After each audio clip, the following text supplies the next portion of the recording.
Okay madam. అందరికీ నమస్కారం అండి. ఏదైతే నిన్న వాయిదా పడిందో వైస్ చైర్మన్ ఎలక్షన్ ఈరోజు 11ంటికి పెట్టడం జరిగింది. అలాగే నిన్న ఏం జరిగిందో కూడా ప్రజలందరికీ తెలుసు. ఈరోజు ఏం జరిగిందంటే 11 అంటే మేము ఇంకా టీడీపీ వాళ్ళందరూ అక్కడ బైఠాయించడం జరిగింది. వాళ్ళందరూ రౌడీ మోక. అలాగే మమ్మల్ని లోపల పంపించిన తర్వాత కౌన్సిల్ హాల్లోకి అసలు వెళ్ళకూడదు. వాళ్ళు కౌన్సిల్ హాల్లోకి వెళ్ళి కూర్చున్నారు. మాకు దారి కూడా ఇవ్వలేదు. మేము ఓటింగ్ చేయడానికి వెళ్ళాం, ప్రశాంతంగా ఓటింగ్ జరగాలని. అంటే ఇక్కడ ఒక్క టీడీపీ కౌన్సిలర్ కూడా లేకుండా మేమందరం వైఎస్ఆర్సీపీ కౌన్సిలర్లో ఉన్నాము. మేమందరం కలిసి ఐకమత్యంగా మా ఇంటి దగ్గర నుంచే వెళ్ళడం జరిగింది. కానీ వాళ్ళు మమ్మల్ని లోపలికి వెళ్ళలేదు. ప్రజాస్వామ్యాన్ని కాపాడాలన్నారు, రౌడీ రాజ్యం అన్నారు. ఇది రౌడీ రాజ్యం అంటే వాళ్ళు చేసిన తుని చరిత్రలో ఇన్నేళ్ళలో ఎప్పుడూ కూడా ఇలా జరగలేదు.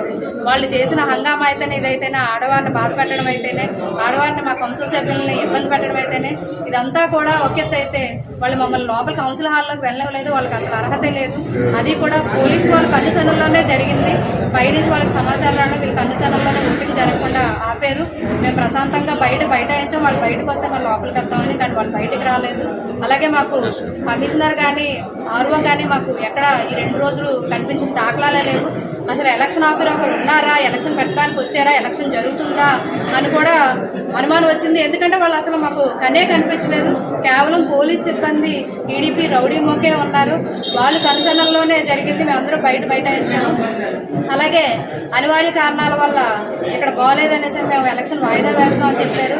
కనీసం ఎవరు కూడా ఆర్ఓ కనిపించలేదు, కమిషనర్ కనిపించలేదు. లోపల కౌన్సిల్ సభ్యులు ఉండాలి, కౌన్సిల్ సభ్యులు కాకుండా బయట రౌడీ మోకున్నారు. ఇది ప్రజాస్వామ్య రాజ్యం కాదండి. ఇది కేవలం రెడ్ బుక్ రాజ్యాంగం జరుగుతుంది. 8 నెలల నుంచి అరాచకం, ఇంకా అరాచకాలు జరుగుతూనే ఉన్నాయి. ఇదందరూ కూడా ప్రజలు గమనిస్తారు. ఎందుకంటే ఆడవారిని కూడా చూడకుండా నిన్న గంటకు పైన ఎండలో పెద్దవాళ్ళని కూడా మా కౌన్సిల్ సభ్యులు 15 మంది పైన కనీసం ఒక టీడీపీ కౌన్సిలర్ కూడా లేకుండా అందరం మేమే ఉన్నాము.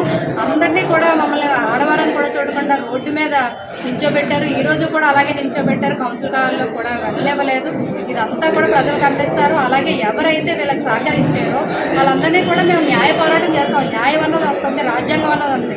మేమందరం కూడా ప్రజలు ఎన్నుకోబడిన ప్రజాప్రతినిధులు.